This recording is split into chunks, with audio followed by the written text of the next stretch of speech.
അതെ, ഈ ഓണത്തിന് നമുക്ക് സ്വന്തമായിട്ട് ഒരു ബ്ലൗസ് സ്റ്റിച്ച് ചെയ്താലോ? ഒരു ബ്ലൗസിന്റെ മെഷർമെന്റ് എങ്ങനെ എടുക്കലെന്നും, അതെങ്ങനെയാണ് കട്ട് ചെയ്യലെന്നും, അതെങ്ങനെയാണ് സ്റ്റിച്ച് ചെയ്യലെന്നുള്ള സ്റ്റെപ്പ് ബൈ സ്റ്റെപ്പ് ആയിട്ടുള്ള വീഡിയോ ഞാൻ അതിൽ ചെയ്തിട്ടുണ്ട്. അപ്പൊ നിങ്ങൾക്ക് ഇഷ്ടപ്പെട്ടാൽ നമ്മളെ പേജ് ഒന്ന് സബ്സ്ക്രൈബ് ചെയ്യുക, കൂടെ ഒന്ന് ലൈക്കും കൂടി ചെയ്തോളൂ കേട്ടോ. അതേപോലെ തന്നെ നിങ്ങൾക്ക് ഏത് വീഡിയോ ആണ് വേണ്ടതെന്ന് കൂടി നിങ്ങളൊന്ന് കമന്റ് ചെയ്തോളൂ, അത് നമുക്ക് ചെയ്യാം കേട്ടോ. ഏറ്റവും കൂടുതൽ കമന്റ്സ് വരുന്ന ഒരു ഡ്രസ്സിന്റെ ഡീറ്റെയിൽ വീഡിയോ ഞാൻ എന്തായാലും ചെയ്യുന്നതായിരിക്കും.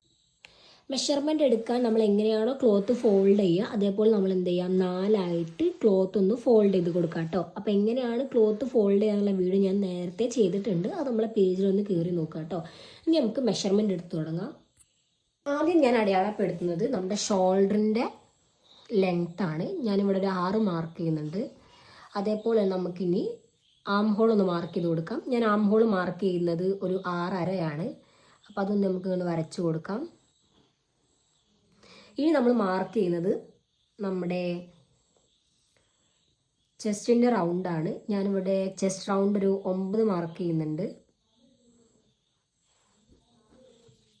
അതുപോലെ എത്രയാണോ നമുക്ക് ബ്ലൗസിന്റെ ലെങ്ത് വേണ്ടത് നോക്കാം. ഞാനിത് അവിടെ ബ്ലൗസിന്റെ ലെങ്ത് മാർക്ക് ചെയ്തത് 14. ഇനി നമുക്ക് വേസ്റ്റ് റൗണ്ട് മാർക്ക് ചെയ്യാം. വേസ്റ്റ് റൗണ്ട് ഞാൻ ഇവിടെ മാർക്ക് ചെയ്യുന്നത് 8.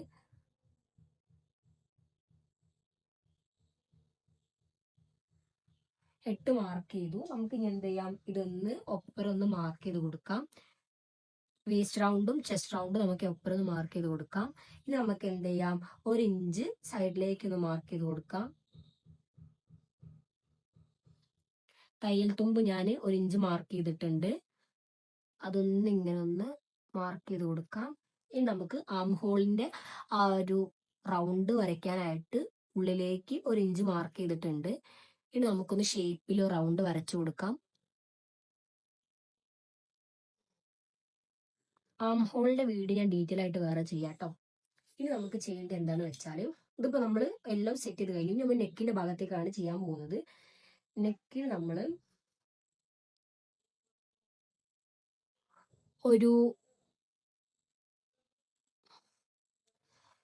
ഞാനൊരു 4 നെക്കിന്റെ വിടുത്ത് മാർക്ക് ചെയ്യുന്നത് 4. അതേപോലെ തന്നെ ഫ്രണ്ടിൽ ഞാനൊരു 6.5 മാർക്ക് ചെയ്യുന്നുണ്ട്. ഫ്രണ്ട് നെക്കിന്റെ ലെങ്ത് ഒരു 6.5 മാർക്ക് ചെയ്യുന്നുണ്ട്. നമുക്ക് ഒന്ന് ഷേപ്പിൽ വരച്ചു കൊടുക്കാം. ഇത് നമുക്ക് ഏതാണോ എങ്ങനെയാണോ നെക്കിന്റെ ഇത് വേണ്ടത് അതേപോലെ മാർക്ക് ചെയ്ത് കൊടുക്കാം. ഇപ്പം ഞാൻ എങ്ങനെയാണ് നെക്ക് ചെയ്യുന്നത് കാണിച്ചു തരാം. 4.5 മാർക്ക് ചെയ്തിട്ടുണ്ട്. 4.5 മാർക്ക് ചെയ്തിട്ട് ഇതാ ഇങ്ങനെ ഉണ്ട്.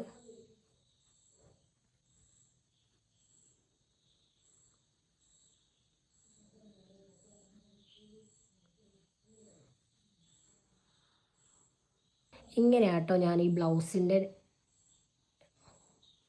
ഒരു ബ്ലൗസിൻ്റെ നെക്ക് ഞാൻ സ്റ്റിച്ച് ചെയ്യുന്നത് ഇങ്ങനെ ഒരു ഷേപ്പിലാണ്. ഇങ്ങനത്തെ നെക്കിൻ്റെ ഒക്കെ ഡീറ്റെയിൽ വീഡിയോ വേണമെങ്കിൽ പറഞ്ഞാൽ മതി, ഞാൻ ചെയ്യാം കേട്ടോ. അപ്പം നമ്മുടെ നെക്ക് ഇങ്ങനെയാണ് വരുന്നത്. ഇനി നമുക്ക് ഇവിടെ ഒന്ന് കട്ട് ചെയ്ത് ഒഴിവാക്കിയിട്ട് ഫ്രണ്ടും ബാക്കും സെപ്പറേറ്റ് ആക്കിയിട്ട് ബാക്കിലേക്കുള്ള നെക്ക് നമുക്ക് കട്ട് ചെയ്തെടുക്കാം കേട്ടോ. ബാക്ക് നെക്ക് ഞാൻ കുറച്ചുകൂടി ലെങ്ത്തിൽ വൈഡ് ആക്കിയിട്ടാട്ടോ ചെയ്യുന്നത്. അപ്പോൾ നമുക്ക് എത്രയാണോ നെക്കിൻ്റെ വിടുത്ത് വേണ്ടത് മാർക്ക് ചെയ്ത് കൊടുക്കാം. ഞാൻ ഇവിടെ 4 മാർക്ക് ചെയ്തത്. ഞാൻ ബാക്ക് നെക്ക് ഒരു 7 കൊടുക്കുന്നുണ്ട്, കുറച്ച് ഇറക്കിയിട്ട്. ഇനി നമുക്കൊന്ന് വരച്ചെടുക്കാം. ഞാൻ ബാക്ക് നെക്ക് ചെയ്യുന്നത് റൗണ്ടിലാട്ടോ. അപ്പോൾ നമുക്കൊന്ന് റൗണ്ടിലാക്കി വരച്ചെടുക്കാം. ഞാൻ ബാക്കിൽ ഈ ഒരു ബ്ലൗസിന് കെട്ട് കൊടുക്കുന്നുണ്ട്, അതുകൊണ്ടാണ് ഇത്രയും ലെങ്ത്തിൽ ഞാൻ ബ്ലൗസിൻ്റെ നെക്ക് ബാക്ക് ഭാഗത്ത് ഇറക്കി മെഷർമെൻറ്റ് അടയാളപ്പെടുത്തിയത് കേട്ടോ. നമുക്കിത് കട്ട് ചെയ്ത് നമ്മൾ എങ്ങനെയാണോ ലൈനിങ് പീസ് കട്ട് ചെയ്തത് സെയിം മെഷർമെൻറ്റിൽ നമുക്ക് എന്ത് ചെയ്യാം, മെയിൻ ക്ലോത്തും കട്ട് ചെയ്യാം. ശ്രദ്ധിക്കേണ്ട കാര്യം എന്താണെന്ന് വെച്ചാൽ മെയിൻ ക്ലോത്തിൻ്റെ നെക്കിൻ്റെ പോർഷൻ കട്ട് ചെയ്യേണ്ട കേട്ടോ. നമ്മുടെ മെയിൻ ക്ലോത്തിൻ്റെ നല്ല ഭാഗത്തേക്ക് നമുക്ക് എന്ത് ചെയ്യാം, ലൈനിങ് പീസ് വെച്ചിട്ട് നെക്കിൻ്റെ പോർഷൻ നമുക്ക് എന്ത് ചെയ്യാം, ഒന്ന് സ്റ്റിച്ച് ചെയ്തെടുക്കാം. ഇതിലെങ്ങനെ നെക്കിൻ്റെ പോർഷൻ ഒന്ന് സ്റ്റിച്ച് ചെയ്തിട്ട് നമുക്ക് എന്ത് ചെയ്യാം, സ്റ്റിച്ച് ചെയ്ത് കഴിഞ്ഞതിൻ്റെ അവസാനം ഈ റൗണ്ട് ബാലൻസ് വരുന്ന ഭാഗമല്ലേ അത് കട്ട് ചെയ്ത് ഒഴിവാക്കാം. എന്നിട്ട് നമുക്കിത് മറച്ചിടുമ്പോൾ നെക്കിൻ്റെ ഭാഗം പെർഫെക്റ്റ് ആയിട്ട് കിട്ടും. ഞാൻ കാണിച്ചു തരാം കേട്ടോ. നെക്കിൻ്റെ പോർഷൻ നമ്മൾ സൈഡിലൂടെ സ്റ്റിച്ച് ചെയ്തെടുത്തിട്ടുണ്ട്. നമുക്ക് എന്ത് ചെയ്യാം, ഈ ഉള്ളിലുള്ള ഭാഗമല്ലേ അതൊന്ന് കട്ട് ചെയ്ത് ഒഴിവാക്കിയിട്ട് നമുക്ക് എന്ത് ചെയ്യാം, ഈ നെക്കിൻ്റെത് മറച്ചിടാം കേട്ടോ. ഞാൻ കാണിച്ചു തരാം.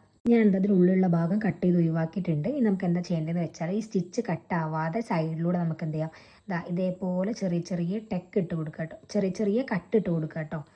കണ്ടോ, ഇതേപോലെ അങ്ങനെ കട്ടിട്ട് കൊടുക്കാം. എന്നിട്ട് നമുക്കിത് മറിച്ചിടാം.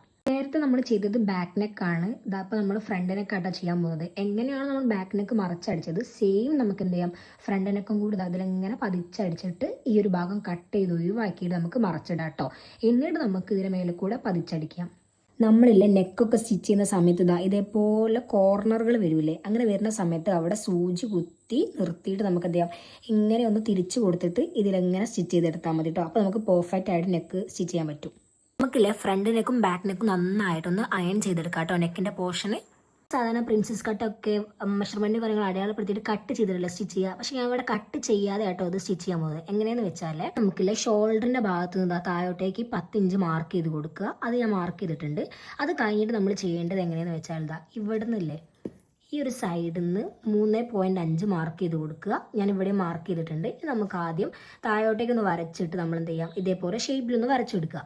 എന്നിട്ട് നമുക്ക് എന്ത് ചെയ്യാം, ഇങ്ങോട്ടേക്ക് ഇവിടെ കുറച്ചൊന്ന് ഒരു 1.5 വിട്ടിട്ട് ഇതേപോലെ ഒന്ന് ഷേപ്പിൽ വരച്ച് കൊടുക്കുക കേട്ടോ. ഞാനിതാ ഇവിടെ 1.5 മാർക്ക് ചെയ്തിട്ട് ഇവിടുന്ന് ഒരു 2 ഇഞ്ച് വരച്ചിട്ട് ഇതേപോലെ ഒരു ഷേപ്പിൽ വരച്ചതാട്ടോ.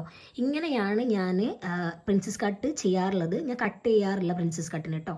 ഇനി നമുക്കില്ല ഈ വരച്ചു കൊടുത്ത ലൈൻമ കൂടെ ഒന്ന് സ്റ്റിച്ച് ചെയ്തെടുക്കാം. എന്നിട്ട് നമുക്ക് എന്ത് ചെയ്യാം, ഇതൊന്ന് ഇങ്ങനെ വെച്ചിട്ട് എന്ത് ചെയ്യാം, ഈ സൈഡിലൂടെ ഒന്ന് സ്റ്റിച്ച് ചെയ്തെടുക്കാം. ഞാൻ കാണിച്ചു തരാം എങ്ങനെയാണെന്ന്. കണ്ടില്ലേ, ഇങ്ങനെ നമുക്ക് എന്ത് ചെയ്യാം, ഒന്ന് സ്റ്റിച്ച് ചെയ്തെടുക്കാം കേട്ടോ. താഴേക്ക് വരുന്ന ഭാഗമല്ലേ, ഇങ്ങനെ വരുന്ന ഭാഗം, ആ ഭാഗം നമ്മൾ എങ്ങനെ സ്റ്റിച്ച് ചെയ്യാന്ന് വെച്ചാൽ ആ 2 ഭാഗത്തിൻ്റെയും സെൻറ്റർ പോർഷൻ കണ്ടോ, ഇങ്ങനെ എടുത്തിട്ട് ഇതിലെങ്ങനെയായിട്ട് നമ്മൾ സ്റ്റിച്ച് ചെയ്യുക ഞാൻ കാണിച്ചു തരാം. ഞാൻ പ്രിൻസസ് കട്ട് കട്ട് ചെയ്യാതെ സ്റ്റിച്ച് ചെയ്തെടുത്തിട്ടുണ്ട്. നമുക്കിത് എന്ത് ചെയ്യാം, ഫ്രണ്ട് ഒന്നുള്ള രീതിക്ക് ഒന്ന് അയൺ ചെയ്തെടുക്കാം. ഇനി എന്ത് ചെയ്യാറോ, ഇതിൻ്റെ ഷോൾഡേഴ്സ് നമ്മളൊന്ന് കണക്ട് ചെയ്ത് കൊടുക്കാം. അപ്പം ബാക്ക് നെക്കിൻ്റെ നല്ല ഭാഗത്തേക്ക് ഫ്രണ്ട് നെക്കിൻ്റെ നല്ല ഭാഗം ഇതേപോലെ വെച്ച് കൊടുക്കുക. എന്നിട്ട് നമുക്ക് എന്ത് ചെയ്യാം, ഷോൾഡേഴ്സ് നമ്മളൊന്ന് കണക്ട് ചെയ്ത് കൊടുക്കാം കേട്ടോ. ഞാൻ കാണിച്ചു തരാം കേട്ടോ. ഇങ്ങനെ മടക്കി വെക്കുക കേട്ടോ. എന്നിട്ട് എന്ത് ചെയ്യാം, ഇതിലങ്ങനെ ഒന്ന് സ്റ്റിച്ച് ചെയ്തെടുക്കാം. ഞാൻ കാണിച്ചു തരാം സ്റ്റിച്ച് ചെയ്തിട്ട്. പിന്നല്ലേ ഞാൻ സ്ലീവിൻ്റെ വീഡിയോ ഡീറ്റെയിൽ ആയിട്ട് ചെയ്യാം കേട്ടോ. സ്ലീവിൻ്റെ വീഡിയോയും കൂടി ആഡ് ചെയ്താൽ നിങ്ങൾക്ക് കൺഫ്യൂഷൻ വരാൻ ചാൻസ് ഉണ്ട്. അപ്പം ഞാൻ മെല്ലനെ സ്ലീവിൻ്റെ വീഡിയോ ചെയ്തോളാം. ഇപ്പം ഞാനിതാ നോർമലായിട്ടുള്ള ഒരു സ്ലീവ് ആട്ടോ ചെയ്യുന്നത്, 5 സ്ലീവാണ് ചെയ്യുന്നത്. നമുക്ക് എന്ത് ചെയ്യാം, സ്ലീവിൻ്റെ ഇവിടെ ചെറിയൊരു പഫ് ഇട്ട് കൊടുക്കാനായിട്ട് കുഞ്ഞു ഞൊറിയായിട്ടൊന്ന് ഇട്ട് കൊടുക്കാം കേട്ടോ. ചെറിയ പഫാണ് നമ്മൾ കൊടുക്കുന്നത്. നമ്മുടെ ബ്ലൗസ് ഏകദേശം സെറ്റ് ആയിട്ടുണ്ട്. ഇതിന്റെ ബാക്ക് പോർഷനിൽ ഉള്ള ഒരു ഹുക്കും കാര്യങ്ങളും കൊടുക്കുന്നത് മാത്രമേ ചെയ്യാനുള്ളൂ. നമുക്ക് എന്ത് ചെയ്യാം, ഇതിന്റെ സെൻറ്റർ പോർഷനിൽ ഒന്ന് കട്ട് ചെയ്തെടുക്കാം. ഞാൻ അതിന്റെ ബാക്ക് ഭാഗം ഞാനിങ്ങനെ കട്ട് ചെയ്തെടുത്തിട്ടുണ്ട്. ഇനി നമുക്ക് ഇതിന്റെ ഇവിടെ മറിച്ച് സ്റ്റിച്ച് ചെയ്യാൻ വേണ്ടിയിട്ട് 2 കട്ട് പീസ് കട്ട് ചെയ്തെടുക്കാം കേട്ടോ. ഞാൻ ഇതേപോലെ 2 കട്ട് പീസുകൾ എടുത്തിട്ടുണ്ട്. അത് നന്നായിട്ട് എന്ത് ചെയ്യാം, ഇതേപോലെ ഒന്ന് അയൺ ചെയ്തെടുക്കാം കേട്ടോ. ഇനി നമുക്ക് ഇതിന്റെ ബാക്കിൽ വെച്ചിട്ട് സ്റ്റിച്ച് ചെയ്യാം. ഞാൻ എങ്ങനെയാണ് അതിന്റെ ബാക്കിൽ വെച്ച് സ്റ്റിച്ച് ചെയ്യാന്ന് കാണിച്ചു തരാം. അപ്പം ഞാൻ സ്റ്റിച്ച് ചെയ്യുന്ന ഭാഗം ഏതാണെന്ന് വെച്ചാൽ ഹുക്ക് നമ്മൾ വെക്കുന്ന ഭാഗമല്ലേ, അതാണ് ഞാൻ സ്റ്റിച്ച് ചെയ്തത് കേട്ടോ. ഞാൻ ഇതിലിങ്ങനെ സൈഡിലൂടെ ഒന്ന് സ്റ്റിച്ച് ചെയ്തിട്ടുണ്ട്. ഇനി നമുക്ക് എന്താ ചെയ്യാം, അതൊന്ന് മറച്ചിടാം കേട്ടോ. നമുക്ക് എന്ത് ചെയ്യാം, ഈ സൈഡിലൂടെ ഒന്ന് സ്റ്റിച്ച് ചെയ്ത് കൊടുക്കാം. സൈഡിലൂടെ സ്റ്റിച്ച് ചെയ്ത് എടുത്തിട്ടുണ്ട്. നമ്മൾ സ്റ്റിച്ച് ചെയ്യേണ്ടത് എന്താണെന്ന് വെച്ചാൽ ബാക്കിൽ ഞാൻ ഇങ്ങനെ വെച്ചില്ലേ, ഇത് നമുക്ക് ഈ സൈഡിൽ ഇതിലെങ്ങനെ ഒന്ന് സ്റ്റിച്ച് ചെയ്ത് കൊടുക്കാം കേട്ടോ. ബാക്കി വന്ന ഭാഗം നമുക്ക് എന്ത് ചെയ്യാം, കട്ട് ചെയ്ത് ഒഴിവാക്കാം കേട്ടോ. ഹുക്ക് വെക്കുന്ന ഭാഗം നമ്മൾ നല്ല രീതിയിൽ സ്റ്റിച്ച് ചെയ്ത് എടുത്തിട്ടുണ്ട്. ഇനി ഹുക്ക് കൊടുക്കുന്ന ഭാഗമല്ലേ, അതും നമുക്ക് സ്റ്റിച്ച് ചെയ്തെടുക്കാം കേട്ടോ. ഹുക്ക് കൊടുക്കുന്ന ഭാഗം നമ്മൾ എങ്ങനെയാണ് സ്റ്റിച്ച് ചെയ്യാന്നറിയോ, ഉൾഭാഗത്തു നിന്നില്ലേ ഈ ഒരു കട്ട് പീസ് ഇവിടെ വെച്ചിട്ട് ഇതിലെങ്ങനെ ഒന്ന് സ്റ്റിച്ച് ചെയ്തെടുക്കും. എന്നിട്ട് നമ്മളിത് പുറത്തേക്ക് മറച്ചടിക്കലാ കേട്ടോ. ഞാൻ കാണിച്ചു തരാം. ഉള്ളിൽ സ്റ്റിച്ച് ചെയ്ത ഈ ഒരു ഭാഗമല്ലേ, അതിങ്ങനെ പുറത്തേക്ക് വെച്ചിട്ട് നമുക്ക് എന്ത് ചെയ്യാം, ഒന്ന് സ്റ്റിച്ച് ചെയ്ത് കൊടുക്കാം. ഞാൻ കാണിച്ചു, ഈ പുറത്തേക്ക് വന്ന ഭാഗമല്ലേ, ഈ ഒരു സൈഡിലും നമുക്ക് എന്ത് ചെയ്യാം, സ്റ്റിച്ച് ചെയ്തെടുക്കാം കേട്ടോ. ഞാൻ ഇങ്ങനെ സ്റ്റിച്ച് ചെയ്തെടുത്തിട്ടുണ്ട് കേട്ടോ. ഇനി നമുക്ക് എന്ത് ചെയ്യാം, താഴെ ഭാഗം കട്ട് ചെയ്ത് ഒഴിവാക്കാം. നമ്മളത് ചെയ്ത് കഴിഞ്ഞിട്ടുണ്ട്. അതേപോലെ തന്നെ ഇതിന് ഹുക്കും കാര്യങ്ങളൊക്കെ ഞാൻ നോർമലി നമ്മൾ സൂചിനോട് എങ്ങനെയാണ് ചെയ്യുക അതേപോലെയാണ് ഞാനും ചെയ്യാറുള്ളത്. എന്തെങ്കിലും ടിപ്സോ കാര്യങ്ങളോ ഞാൻ കാണുകയാണെങ്കിൽ ഞാനൊരു വീഡിയോ ആയിട്ട് ചെയ്യാം കേട്ടോ. ഇനി നമുക്കില്ല ഈ ബ്ലൗസിൻ്റെ 2 സൈഡും ഒന്ന് കണക്ട് ചെയ്ത് കൊടുക്കാം കേട്ടോ. സ്ലീവിൻ്റെ ഈ ഭാഗത്തുള്ള ഈ 2 സൈഡും നമുക്കൊന്ന് കണക്ട് ചെയ്ത് കൊടുക്കാം. ഞാൻ 2 സൈഡും ഇതിലെങ്ങനെ ഒന്ന് സ്റ്റിച്ച് ചെയ്തെടുത്തിട്ടുണ്ട് കേട്ടോ. 2 സൈഡും സ്റ്റിച്ച് ചെയ്തെടുത്തിട്ടുണ്ട്. ഇനി നമുക്ക് ഇതിൻ്റെ താഴെ ഭാഗമല്ലേ, അതൊന്ന് ഇങ്ങനെ ജസ്റ്റ് ഒന്ന് മടക്കി അടിക്കാം കേട്ടോ. ഞാൻ ഇതിലെങ്ങനെ സ്റ്റിച്ച് ചെയ്തെടുത്തിട്ടുണ്ട്. നമുക്ക് വേണമെങ്കിൽ ഇതിന് താഴെ പോർഷൻ കൂടി ഒന്ന് സ്റ്റിച്ച് ചെയ്ത് കൊടുക്കാം. പക്ഷെ ഞാനിപ്പോൾ ഇങ്ങനെ മാത്രമേ സ്റ്റിച്ച് ചെയ്യണുള്ളൂ കേട്ടോ.